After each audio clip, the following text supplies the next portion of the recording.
Hey guys, welcome back with Talking with Ken J, and I'm here to do my 2-month update on my gastric bypass surgery. Bump like this. Y'all didn't think that I could bump like this. Said I told y'all I was gonna bump like this. So as you guys know, August 19th was the date that I did my surgery. It was a big change, and I don't know if you guys can tell already, but as you can see, my face getting smaller, starting to get, a little neck or whatever. All of this, my shoulders is probably, I still have like big arms and stuff, and I'm gonna be working out to work on doing that because I'm gonna get the flabby skin. But all of that stuff is fixable or whatever, but this was a life-changing thing for me or whatever, and I'm actually, I'm feeling a lot better, I'm sleeping a lot better, I'm doing a lot of things a lot better or whatever. For those who have just recently subscribed to my channel, I want y'all to know that I thank y'all for tuning in, and I'm going to put the link right up here to the first video of my gastric bypass life.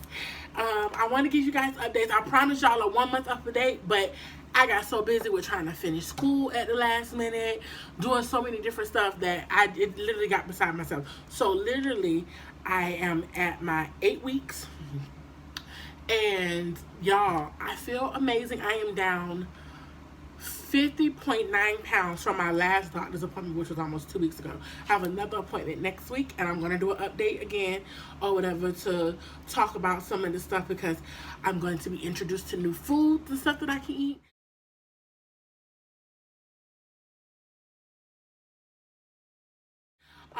For those who don't know, gastric bypass surgery is where they go and cut your stomach and they make it very, very small. So like my stomach is the size of an egg. And the first 3 weeks was hell for me. As y'all seen in the last video, I went through a lot of just being on a strict liquid diet and puree diet and eating puree foods and all of that stuff. So I am able to eat, solid foods, but not a lot.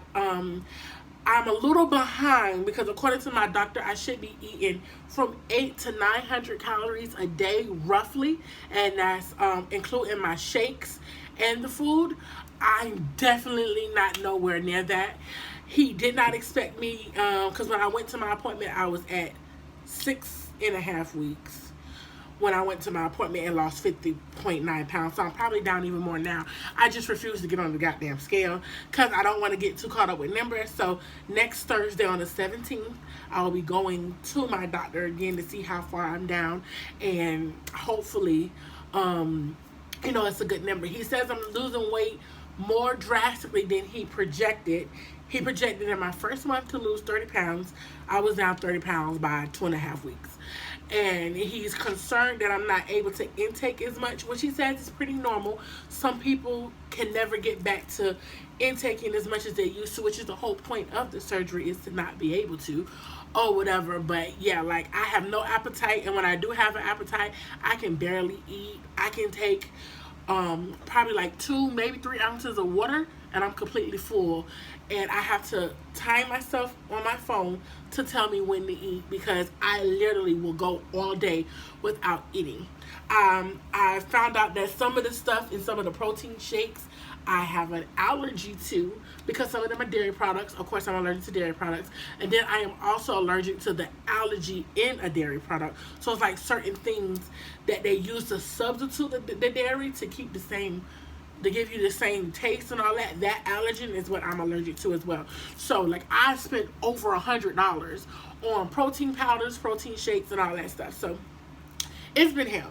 But I am able to eat more solid food. So like I said in the last video, I eat chicken, I eat shrimp. As y'all seen in one of the videos, I was eating some crab. That I can eat diced sausage. My food has to be kind of mechanical soft, diced up. When I do eat and I chew, I have to chew 25 to 35 times before I'm able to swallow. My doctor told me to try bread, and I did.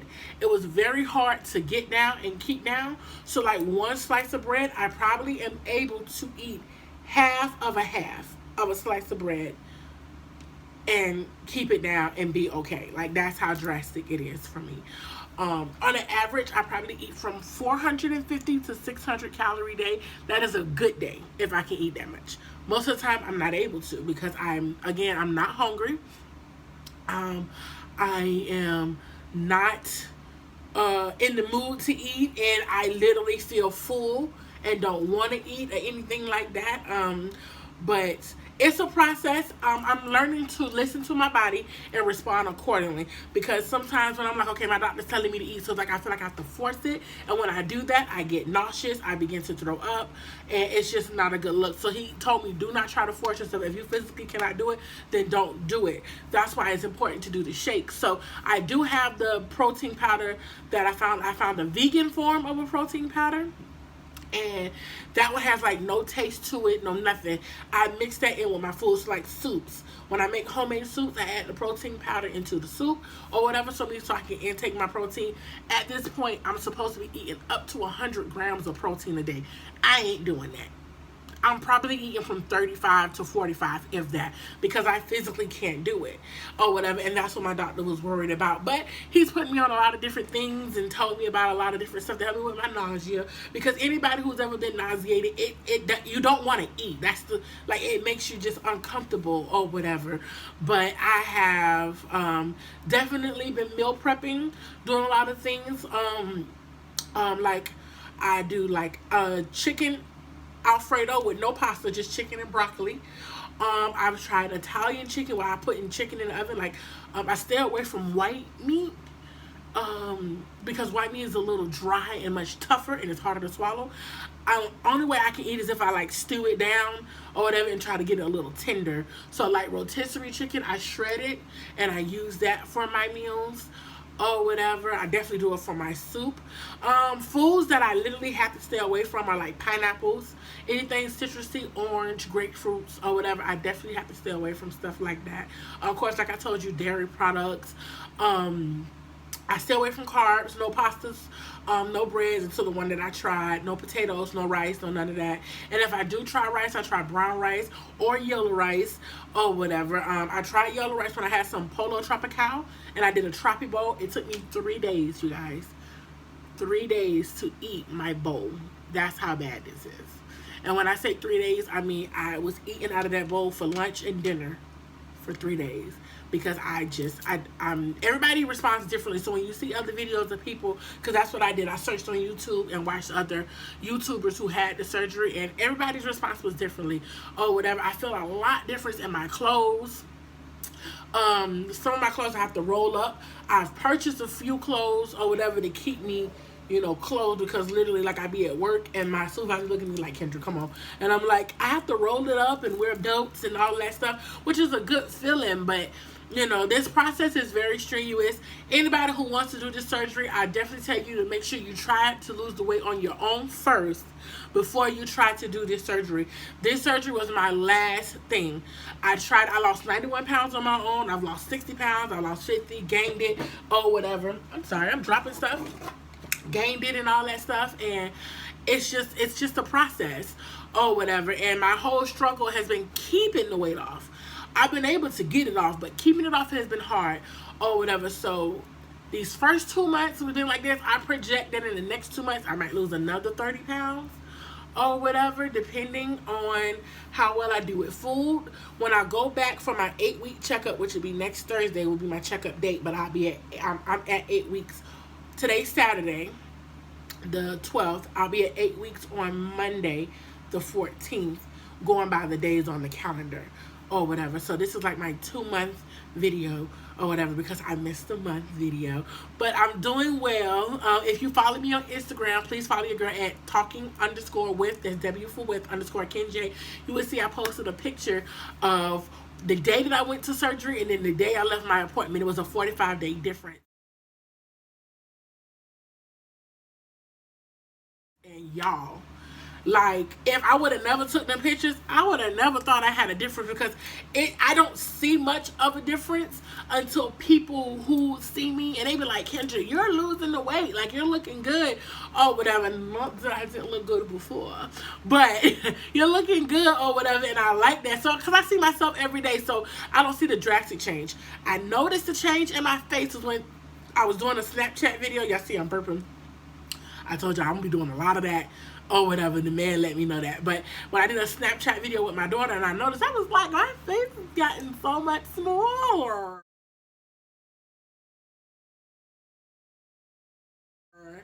Oh, whatever. And I'm liking it. Like, I'm moving a lot more.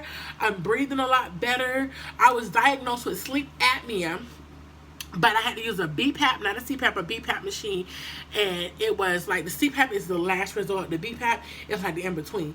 And my pulmonologist, because I'm also asthmatic, he told me that, like, literally, my sleep apnea is literally weight related. He was like, he said, like, everything with your breathing is fine until you get into a deep sleep, and that's when the snoring and all that other stuff or whatever. So I'll go back for my 2-month next week as well on Wednesday, and he's already taken me off the machine or whatever because it was supposed to be for temporary. So I do another sleep study at 6 months to see if I need to be put back on the machine. Hopefully, with the weight loss and everything, I don't need to be on it.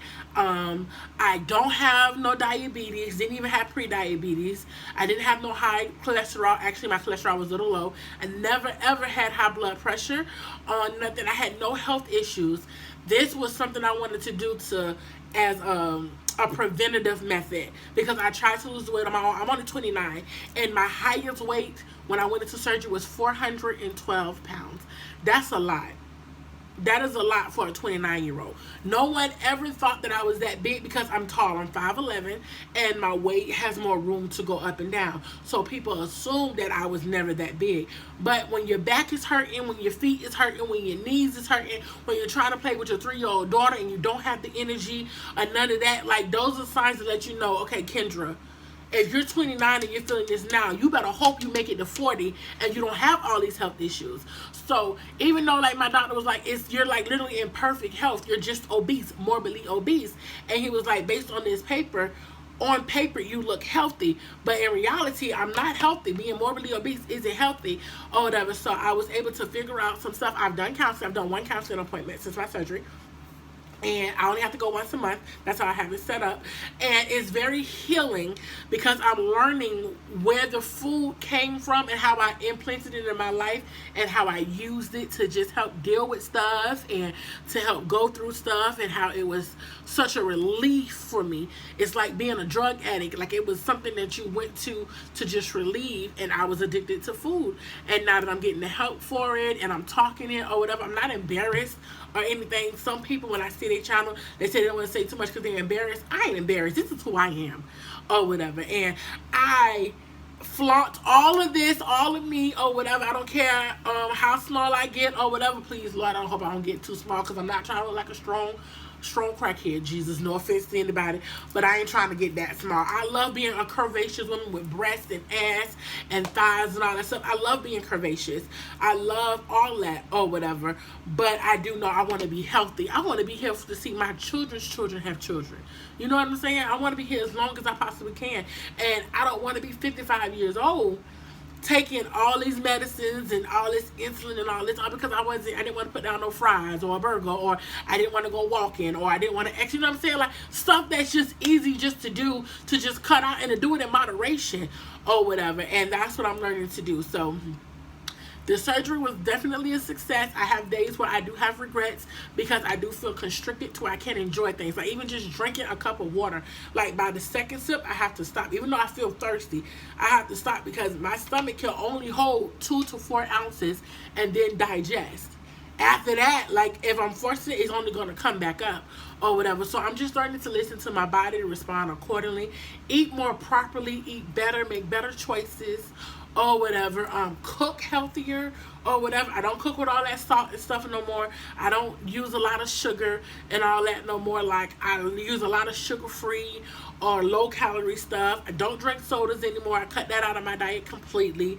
I was a sweet tea girl. I still do sweet tea instead of doing it with the I cut down the sugar to using a different type of sugar. It's more of a liquid sugar. I got it offline. I don't have the actual name. I wish I would have had it or whatever. And do it taste exactly the same? No. Is it still wonderful to drink? Yes. But is it healthier? Yes. And that's what the goal is to be a healthier Kendra, healthier Kenjay. And that's what we're doing here. We're getting healthy. So this is just a 2-month update. I'm down 50.9 pounds. The next video I do, I won't be sitting down. Y'all will see me standing up. Y'all will see. Well, I have a lot of videos now that I recorded where now I feel more comfortable. I've always felt comfortable, but where I'm showing more of the weight loss or whatever. So when I do the next update on my gastric bypass, I'm gonna do it with y'all seeing the full body or whatever, and I'm gonna show pictures in the next video of the difference. Okay. There's some growth. There's some difference. She losing inches, pounds, fat. What's up? Or whatever. So if you came this far into the video, please, please, please like, comment, subscribe, hit that notification bell so you can get updates on when I'm uploading on this channel. And as always, my babies, thank y'all for talking with Kenjay. Like this. Y'all didn't think that I could bump like this. Said I told y'all.